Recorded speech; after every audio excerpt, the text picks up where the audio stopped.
ഒരു solo trip അത് എല്ലാവരുടെ വിഷ് ലിസ്റ്റിലുള്ള ഒന്നാണ്. എന്ന് പിന്നെ മൂന്നാർ വിട്ടാലോ? പിന്നെ ഒന്നും നോക്കിയില്ല, ആന വണ്ടി അങ്ങ് ബുക്ക് ചെയ്തു. നിയർലി ഒരു 150 ആണ് കേട്ടോ. ഡയറക്റ്റ് ആലുവയത് മൂന്നാർ വരെയുള്ള ബസ്സിന്റെ ഫെയർ വരെ. ഇതെല്ലാം പോണ വഴിയുള്ള കാഴ്ചകളാട്ടോ. ഭാഗ്യത്തിന് ഒരു സൈഡ് സീറ്റ് തന്നെ കിട്ടി.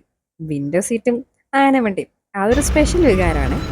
ഒരു 3 മണിക്കൂർ കഴിഞ്ഞപ്പോഴേക്കും തേയിലത്തോട്ടം കണ്ടു തുടങ്ങി. പിന്നെ ബാക്ക്ഗ്രൗണ്ടിലെ പാട്ട് അത് KSRTC സ്പോൺസർ ആട്ടോ. മൂന്നാറില് തണുപ്പാണെന്ന് വിചാരിച്ച് ഉച്ചയ്ക്ക് കയറി വന്നിട്ട് ശ്രദ്ധിക്കുക, ഉച്ചയ്ക്ക് നല്ല ചൂടാണേ. അങ്ങനെ 3 മണിക്കൂർ കഴിഞ്ഞ് മൂന്നാർ ടൗണെത്തിയപ്പോഴേക്കും ദേ കിട്ടില്ല ബ്ലോക്ക്. വേറൊന്നും ചെയ്യാനില്ലാത്ത കൊണ്ടും പേഷ്യൻസ് തന്നെയാണ് മുഖ്യം. അങ്ങനെ പുറത്തോട്ടേക്ക് ഇരിക്കുമ്പോൾ ദേ അടിപൊളി മരം. എന്ത് രസാന്ന് നോക്കിയാ പൂക്കള് കാണാനായിട്ട്. അങ്ങനെ ദേ മൂന്നാർ ടൗൺ എത്തി. ഡെസ്റ്റിനേഷൻ ഫുൾ വഴിയോര കച്ചവടക്കാരാണ്. അത് കാണാൻ തന്നെ നല്ല ഭംഗിയാണ്.